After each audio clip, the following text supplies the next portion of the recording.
I want to make sure to thank everyone for coming. You've made this dinner itself a success just because of the fantastic numbers of people who have come and the fact that our community has again stood out in a fantastic and amazing way. So first I wanted to thank you all for that fantastic moment. We're all here to honor Larry and Miriam, who have an incredible role in our community. They give out incredible advice, sometimes even without being asked. They are people who themselves have given of their time. Miriam would make an iodine-free diet for her doctor's, lawyer's, friend's dog if it was necessary. And it's one of those things that for us personally to have them in our community is a true honor.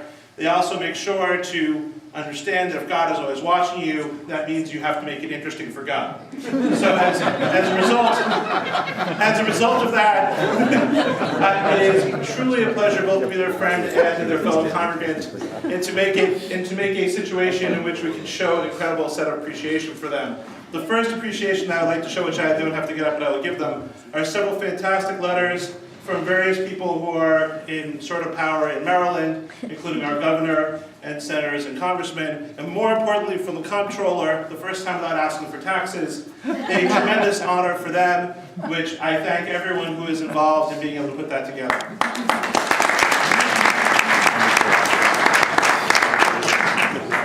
Two bits before I go on. The first is that I cannot continue without thanking everyone on the dinner committee for their incredible dedication and incredible work, especially last minute, in putting this all together. We owe them truly a round of applause.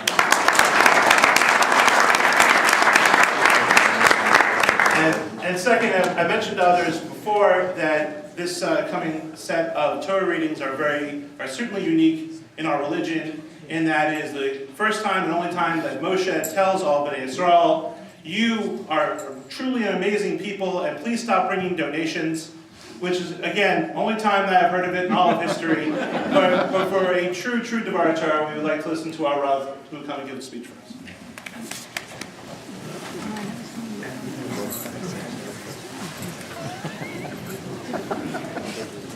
Thank you very much, Rabbi Feld. I was asked to review all my drushas of the year, but I understand instead that the highlight of the evening is brevity.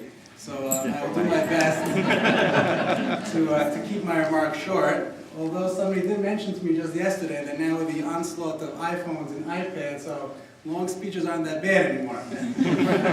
Nonetheless, I will do my best to remain brief. Thank you, man. As my fellow just mentioned, nothing in Judaism, at least as far as we understand, is by coincidence. Everything that happens is not by chance. Amongst those things are the weekly sedger that we read, the Torah portions that we read. And the upcoming parshios are about the Mishkan, Truma, Tetzaveh, Kisisa, Vayakel, Pekudah, the latter portions of Sefer Shmos talk all about the Mishkan. And there's a certain refrain that repeats itself consistently throughout those parshas. And that is a word that is referred to as Kol Ish Asher Yidvenu Es Libo. Any person who wishes to give of themselves. One of the first things that I found out when I came to the shul, that's referred to as a volunteer synagogue. That's what I was told. I wasn't sure what that meant.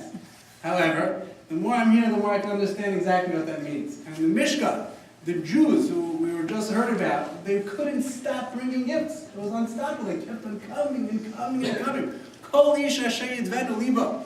In modern Hebrew today, the word volunteer is referred to as a mitnadev. However, the pasuk tells us, Kol ish asher yidvenu es libo, any human being who wishes to give of himself, that's what the Mishnah was all about. Human beings coming out of their own volition, out of their own will, their own desire, their own ratzon, and their willingness to come ahead and to give whatever they wanted. A synagogue, or shul, is referred to as a mishkan ma'at. A small, in such a respect, a small sanctuary, a small mishkan, a small temple. And it's our shul specifically, who has a group of human beings, a group of men and women together, who are just that. It's kol ish asher yidvenu es libo, every single person in this room, without leaving anybody out in some shape or form, has so much to give, has so much to offer, and that's the type of shul we have. And there's so many people in this room that we have to thank for many, many things. But it's kol ish asher yidvenu es libo. And what is it about yidvenu libo? For example, if you take our children, when we ask our children to do something, it's not the same as if when they do it out of their own ratzon, out of their own desire. When we ask our children to do something, they do it, so that's okay, that's well, and we thank them for that. But a child who comes out of their own volition and tells us that they want to help and they want to do something, so first we're shocked. But when they do that, we're very thankful. And that's the reaction that God had when we came in these coming parashas. It's called Isha Sheyidvenu Libo. The word Naso Libo also presents itself. That so many people are coming and coming and coming and giving and giving. And when a person does something on their own desire, their own want, and doing something because they want to do it, it's an entire different place. And that's why the Mishkan that we have, the sanctuary that we refer to, is that special place because there's so many human beings who are coming out of their own desire to do that. And that's this shul, the volunteers that we have in the shul, whether it's setting up a kiddush or whether it's helping out with various different chasadim, it's just enormous. It's absolutely enormous. This evening specifically, it's an honor for me personally to thank the Kramers for all what they have done for the shul. I'm only here 6 months, but everybody has told me how much you've done. And they made sure to tell me what you've done. Especially your family who came. And they made sure to have a lot of family here. And we welcome them from Teaneck and from Baltimore, from the various places, even from White Oak. So it's a wonderful pleasure. It's an honor for me to be able to thank you specifically, to give us, from my family and the entire shul as a family, to thank you for everything you've done. We have a tremendous hakara satov to you.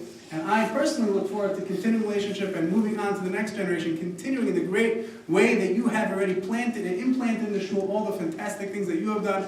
And Amir Tashem, hopefully Meir will learn something from them also. It's questionable. Not yet. Maybe other siblings. Not yet. I picked on Meir, nobody knows. He was at that shkamin yesterday. Nonetheless, we thank you. And the Kramers and I, if anybody knows, we have a very special relationship. There's a certain name that I have in the Kramer household that we'll keep between us, that we have a very special relationship in that respect also. But we thank you very much for everything you've done, and we continue to look forward to working together. And thank you very, very much. And a big hakara satov from me and from the entire shul together. And we wish you a big, big, big mazel tov. I should also mention, last but not least, to thank everybody, all the volunteers. I'm talking about volunteers and Nadvim, everybody who came together. As I felt briefly mentioned, but I do want to mention everybody by name. Each and every single person who did help to make sure that this event took place, because without them, we wouldn't be here. The banquet chair, Mrs. Julie Grummett.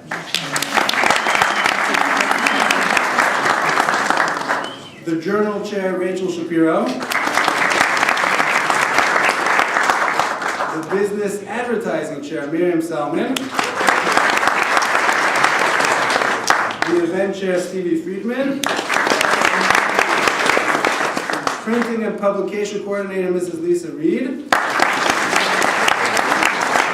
This might get the largest round of applause, the spirits coordinator, Shmuel Feld. And Mrs. Schreiderfeld also had something to do with that, I assume. Thank you very much.